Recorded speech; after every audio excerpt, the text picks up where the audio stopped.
চরমনার পীর সাহেব হুজুরকে গালিগালাজ করতেছে, আস্তাগফিরুল্লাহ, এমনকি থুতু নিক্ষেপ করেছে। তাবিজ ব্যবসায়ী, ধর্ম ব্যবসায়ী, তোরা হচ্ছিস বাংলাদেশের মধ্যে শ্রেষ্ঠ ধর্ম ব্যবসায়ী, পিতৃ পরিচয়হীন অবৈধ সন্তান। আলেমদের শানে আল্লাহ বলেছেন ইন্নামা ইয়াখশাল্লাহা মিন ইবাদিহিল উলামা।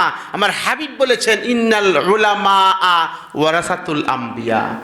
আবুল্লাহ বুখারী রাহমাতুল্লাহ বলেছেন, যে ব্যক্তি কোনো ফকি, কোনো আলেম, কোন মুফতি, মুহাদ্দিস, মুফাসসির, কোন ইমামকে নিয়ে কটু মন্তব্য করে, তার সমালোচনা করে, তার বদনাম করে, আবুল্লাহ বুখারী রাহমাতুল্লাহ বলেন কিয়ামতের ময়দানে এই ব্যক্তি এমন অবস্থায় উঠবে তার কপালে আল্লাহ তাআলা সিল মেরে দিবেন, আল্লাহ তাআলার রহমত থেকে বঞ্চিত বান্দা, আল্লাহর রহমত থেকে বঞ্চিত গোলাম। ইসলামী আন্দোলনের পক্ষে জামাত ইসলামীদেরকে গালিগালাজ করতেছে।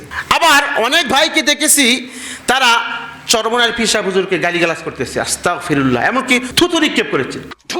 তাবিজ ব্যবসায়ী, ধর্ম ব্যবসায়ী, তোরা হচ্ছিস বাংলাদেশের মধ্যে শ্রেষ্ঠ ধর্ম ব্যবসায়ী। আবুল্লাহ বুখারী রাহমাতুল্লাহ বলেছেন, যে ব্যক্তি কোনো ফকি, কোনো আলেম, কোন মুফতি, মুহাদ্দিস, মুফাসসির, কোন ইমামকে নিয়ে কটু মন্তব্য করে, তার সমালোচনা করে, তার বদনাম করে, আবুল্লাহ বুখারী রাহমাতুল্লাহ বলেন কিয়ামতের ময়দানে এই ব্যক্তি এমন অবস্থায় উঠবে তার কপালে আল্লাহ তাআলা সিল মেরে দিবেন, আল্লাহ তাআলার রহমত থেকে বঞ্চিত বান্দা, আল্লাহর রহমত থেকে বঞ্চিত গোলাম।